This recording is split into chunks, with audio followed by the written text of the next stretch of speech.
la amenaza no es solo para Venezuela. La amenaza es contra la humanidad entera.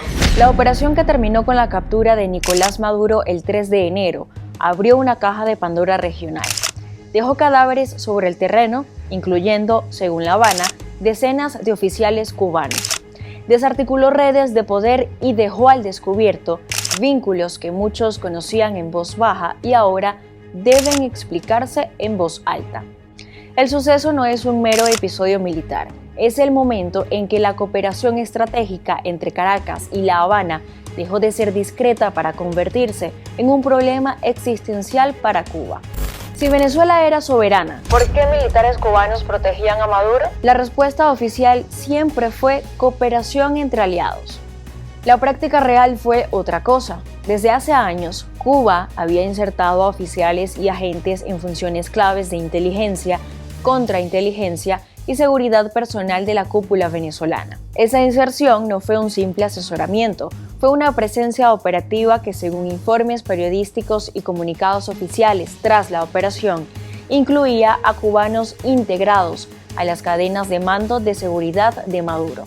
Que un presidente sudamericano delegue la seguridad de su persona a fuerzas formadas y dirigidas por un tercer estado no habla de soberanía plena, sino de dependencia estratégica y de un pasaje del poder nacional a un arreglo supranacional entre regímenes afines. El resultado, cuando llegó la operación norteamericana, la presencia cubana no bastó para impedir la captura, más aún dejó a Cuba expuesta públicamente. Analíticamente, esa relación transforma la idea de soberanía en un concepto híbrido. Venezuela mantenía trámites, símbolos y burocracia estatal. La seguridad real, la del núcleo duro que garantizaba la continuidad del régimen, estaba, en buena medida, interdependiente de la capacidad operativa cubana. Eso explica las protestas de La Habana tras la operación. No solo murieron cubanos, sino que murió de golpe una parte importante del entramado que le había dado influencia sobre decisiones críticas en Caracas. ¿Cuba está involucrada en la muerte de Hugo Chávez?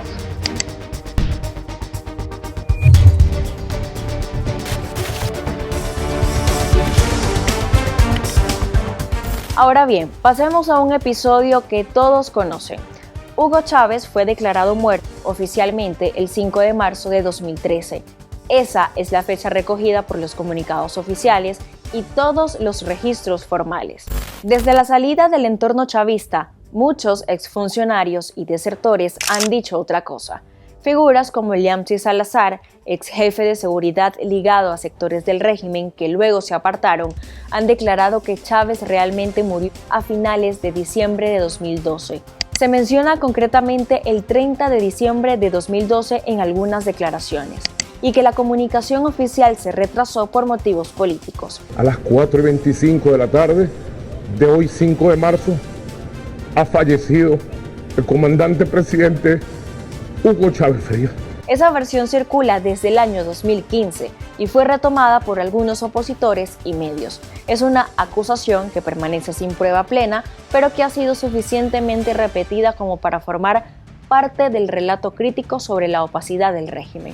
¿Por qué es importante aclararlo? Porque si la muerte se hubiera manejado como un acto político, entonces la participación de terceros, incluida La Habana, en la logística y las decisiones en torno al final del poder de Chávez, entra en el terreno de la sospecha legítima. Hay testimonios que vinculan la opacidad del manejo de la enfermedad de Chávez con decisiones tomadas en conjunto con asesores cubanos, pero eso no equivale a una condena judicial ni a una prueba fehaciente de asesinato o de una conspiración concluyente. Es decir, Cuba no pudo cuidar a Chávez y tampoco a Nicolás Maduro. Aquí la ironía es un poquito cruel. Esa fábula de que en Venezuela hay miles de militares cubanos es mentira. El anillo de seguridad es de venezolanos. El relato de la omnipotencia de los aparatos de seguridad quedó en evidencia. Si aceptamos que Cuba tuvo un rol central en la seguridad de Chávez y después en la de Maduro, la conclusión forzada por los hechos es que esas estructuras no fueron invulnerables. Chávez murió oficialmente en 2013. La protección que pudo ofrecerse no evitó su declive ni su fallecimiento. Y en 2026, bajo el mismo paraguas Cuba-venezolano, La captura de Maduro demostró que la mezcla de contrainteligencia, aparatos de seguridad y la patronal política no bastó frente a una operación externa decidida y con recursos técnicos superiores. Desde el punto de vista estratégico, esto expone dos debilidades: sobrecarga de confianza en redes personalistas. El régimen confiaba en cadenas cerradas, civiles y militares, y en lealtades construidas por clientelismo y entrenamiento externo. Cuando una operación rompe esa burbuja, las fisuras aparecen muy rápido. Ilusión de protección absoluta. La retórica sobre protecciones especiales, tanto místicas como técnicas, funcionó como relato de disuasión. La realidad demostró que no había blindaje definitivo. En lenguaje periodístico, cuando el relato se choca con la realidad operativa, gana la realidad. Y la realidad no perdona. La relación Cuba-Venezuela fue, en buena medida, una transacción energética. Petróleo subsidiado y ventas preferenciales a cambio de servicios médicos, técnicos y de seguridad. Durante años, eso funcionó como la sangría de divisas que mantuvo La Habana con respiración asistida. Con las medidas estadounidenses posteriores, incluyendo el bloqueo o la restricción del flujo de crudo favorable, y llámese bloqueo, ese caudal se redujo drásticamente. Reuters y otras agencias han documentado que a raíz de la crisis política, Estados Unidos redujo y controla los envíos y que La Habana quedó expuesta al riesgo energético. La reacción pragmática de Cuba ha sido buscar sustitutos. Con la situación actual de Venezuela, pues evidentemente México se volvió un proveedor importante. México ahora aparece como proveedor alternativo en contratos y envíos de petróleo refinado o crudo para entregar a la isla. Aunque con límites y con la presión de terceros, fuentes indican que México, por contratos y por presiones diplomáticas, ha considerado revisar esos envíos. En la práctica, el suplente mexicano no reemplaza la magnitud ni las condiciones favorables del viejo acuerdo con Caracas y además introduce nuevas dependencias políticas. Ahora Cuba tendría que lidiar con decisiones comerciales y diplomáticas muy distintas a la que conocía. En suma, la isla perdió un socio energético privilegiado y ahora negocia a costa de márgenes más estrechos y riesgos políticos mayores. Y aquí una pequeña nota paradójica.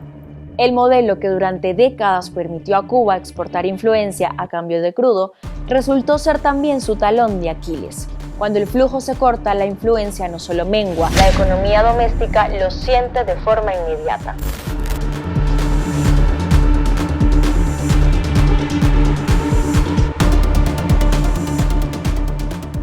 Los relatos sobre santería, brujería y prácticas esotéricas en el corazón del poder chavista no son exactamente pruebas políticas, pero sí forman parte del imaginario y más aún del sistema de toma de decisiones simbólicas. Investigaciones periodísticas, libros y testimonios recogen altares en Miraflores, consultas a babalaos y un uso ritualizado de símbolos que combinan política y religiosidad afrocaribeña. Autores como David Placer han documentado esa mezcla y exfuncionarios como Hugo Carvajal han hecho afirmaciones sobre gastos en santeros cubanos, lo que alimenta la idea de que las prácticas espiritualistas no fueron anecdóticas, sino incorporadas al ejercicio del poder. Desde la mirada analítica, la presencia de rituales y la consulta a un lienzo espiritual, sea santería, palo o guías esotéricas, no explican por sí solas decisiones geoestratégicas, pero sí ayudan a comprender la construcción simbólica del poder. Cuando el poder se arropa en relatos místicos y a la vez delega su seguridad en manos extranjeras, el efecto es doble. Se fortalece la narrativa de una élite elegida o protegida y se debilita la estructura racional de control. Resultado: ni la brujería ni el mejor intel pudieron evitar la crisis. Y eso deja a la vez una moraleja y una broma amarga para quienes creían en protecciones sobrenaturales.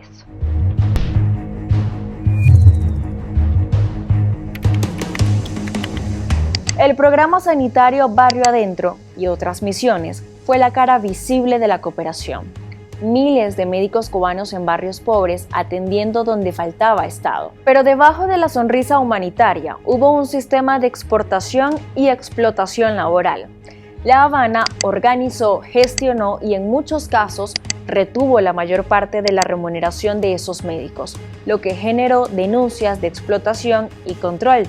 Casos similares se documentaron en Brasil con el programa Mais Médicos y han servido como evidencia de que la mayor parte del salario era canalizado por el Estado cubano. ONGs y reportes periodísticos han denunciado reglas estrictas, vigilancia de brigadas, controles sobre pasaportes y restricciones de movimientos. Human Rights Watch, medios como Miami Herald y reportes de tribunales y demandas en Brasil documentan un patrón repetido: salario centralizado, control institucional y denuncias por condiciones laborales coercitivas. Con la fractura del apoyo venezolano y la inestabilidad posterior a la captura, muchos de esos médicos están buscando alternativas: salir de Venezuela, regresar a la isla con incertidumbre o buscar terceros países donde puedan trabajar con más libertad y quedarse con sus ingresos. Voy a aclarar y denunciar que tal programa no es solidario ni altruista, porque realmente los médicos que salimos a trabajar en este tipo de misiones lo hacemos porque es imposible en nuestra vida en Cuba como médicos.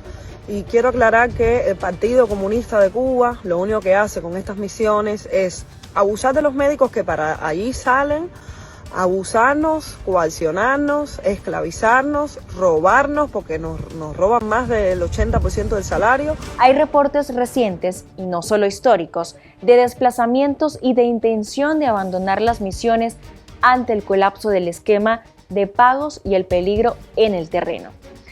En otros términos, el activo diplomático que representaban las brigadas médicas se fracciona justo cuando La Habana más las necesita para compensar pérdidas petroleras. La interdependencia que se volvió trampilla.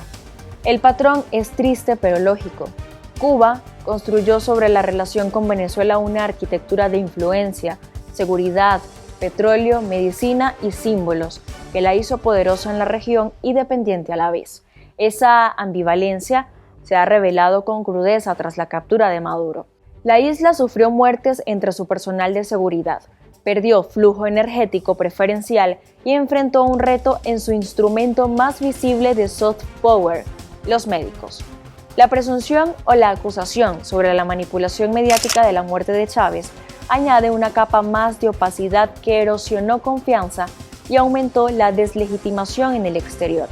Y la guinda amarga: ni los rituales, ni las brigadas, ni los oficiales encubiertos lograron impedir lo que ha ocurrido. ¡Abajo el imperialismo genocida, inmoral y fascista! Cuba condena y denuncia esas acciones como un acto de terrorismo de Estado. Si alguien esperaba que Cuba saliera indemne, estaba apostando por un cuento. Lo que viene ahora es un replanteamiento forzado: redefinir alianzas, buscar fuentes energéticas alternativas, con México en el tablero, pero sin los términos preferenciales de antes, renegociar narrativas domésticas y, no menos importante, atender el descontento interno de profesionales que ya no están dispuestos a ser parte de un engranaje de una diplomacia que los explota. La estrategia que le dio poder a La Habana para proyectarse en América Latina ahora le exige, por primera vez en décadas, arreglárselas sola. Yo soy Génesis Pérez y esto fue Venezuela en Profundidad.